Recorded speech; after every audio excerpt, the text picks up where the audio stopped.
Hello and namaste everyone. Welcome to my YouTube channel. It's me Prasika Mummy. This is my first vlog. आज चाहिँ हामी आमा छोरी कर्पुटार मेलामा जाँदैछौँ। बाटो अप्ठ्यारो भएको हुनाले भिडियो अलिकति तलमाथि भएको छ, त्यसको लागि क्षमा दिनु होला र सपोर्ट पनि गरिदिनु होला। खासमा चाहिँ मैले भिडियो फेस टु फेस भएर बनाउँछु भन्ने ठानेको थिएँ। भ्यानक गाडी अचानक आइगयो र भिडियो फेस टु फेस भएर कुराकानी गर्न पनि पाइन। अनि यो मेरो फर्स्ट भिडियो भएको हुनाले के भनौँ, कसरी भनौँ र कताबाट सुरुवात गरौँ भन्ने नि भइगयो। अहिले चाहिँ हामी मादी खोलाको तीरमा आइपुगेको छौँ र बस पनि यही मादी खोलाको छेउछेउ हुँदै जाने रहेछ र अब हामी एकैछिनमा कर्पुटार मेला अर्थात् रामबजार पुग्नेछौँ र त्यहाँको दृश्यहरू देखाउनेछु।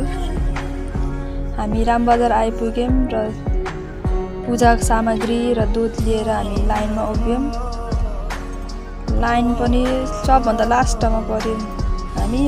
अब नानीलाई बोक्दै लाइनमा बस्दैछु।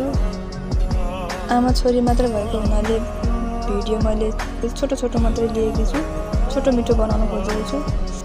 मैले चाहिँ मेरो भिडियो साह्रै लिन पाइनँ। फर्स्ट टाइम भिडियो बनाउँछु, त्यही पनि यति धेरै मान्छेको सामुने भने चाहिँ लाज लाग्दैछ, तर पनि बनाउने कोसिस गर्दैछु। छेउछाउमा रहेको भिडियो दृश्यहरू भिडियोमा उतार्दैछु। दुध चढाउन लाने एउटा मात्र नभएर तीनटा लाइन छ, यत्रो प्याक। कति राम्रो राम्रो फुलहरू पनि छ साइड साइडमा, अनि गुडिया डलहरू पनि छ। र नानी चाहिँ भोकले लामपट परेर हेर्नु त कस्तो देख्दैछ नानीलाई, बिचारा मेरो छोरी। ल लास्टमा गएर हामी नजिक नजिक आउँदैछौँ। 3 घन्टा पछिको बल्ल हाम्रो पालो आउँदैछ।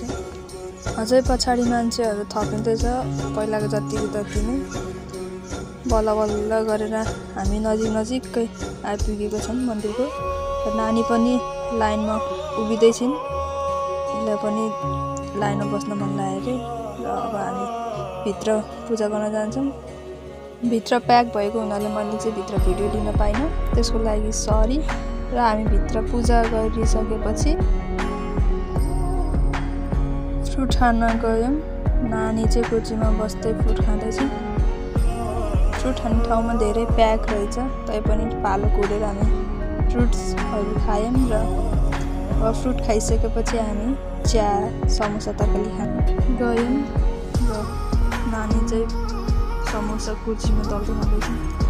त्यस्तो गर्नु हुन सानो, त्यस्तो नगर भनेको त झन् मलाई नाक मुख खुम्चाउँदै जिस्काउँदै झन् त्यस्तै गर्दै खाँदै झन् जिस्काउँछ मलाई। मैले चाहिँ गालामा अलिकति चुस्सो छोइदिएको, झन् हाँस्छ। अनि बेलुन किनिदिनु भनेर बेलुन किनिदिएँ। बेलुन खेल्दा खेल्दै भएन पल्टियो। अनि हामी चाहिँ मोबाइल लिएर भिडियो बनाउँदा अप्ठ्यारो भएको हुनाले चाहिँ मैले चाहिँ यहाँ बाटोमा सेल्फी स्टिक किनेर ट्राई गर्दैछु।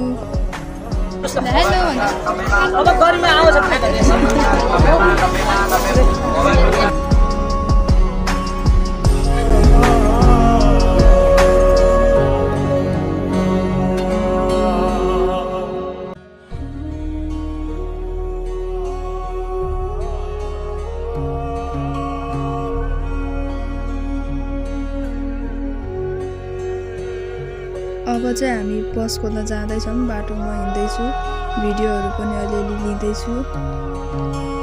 मान्छेहरूले हेर्दै थियो, एउटा हातमा सेल्फी स्टिक, एउटा हातमा झोला, र पछाडि नानी बोकेर यस्तो लखर हिँड्दै थियो।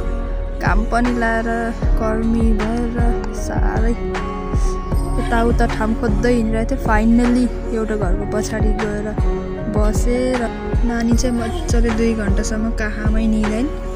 र ऊ बिहान म सँगसँगै उठेको हुनाले होला उसलाई निन्द्रा लगाएर ऊ सुती छिन् अहिले।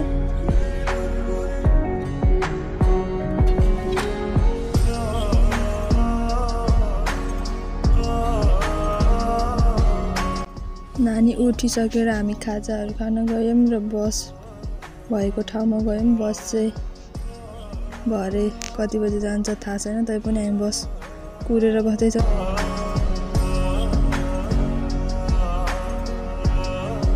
सिट जम्मै प्याक भइसक्यो रहेछ। फाइनल्ली 5 साढे 5 बजे बल्ल यहाँबाट बस हिँड्न लाग्यो।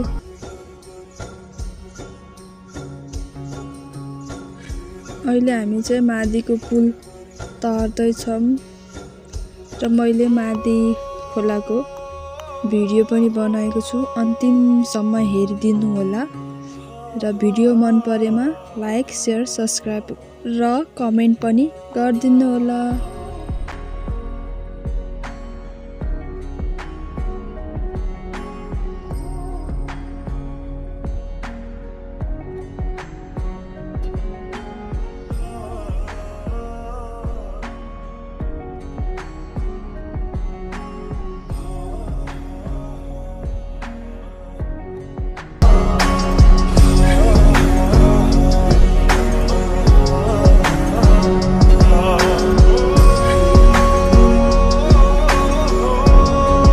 भिडियो अन्तिमसम्म हेरिदिनु भएकोमा thank you so much. Thanks for watching. See you again. Bye by.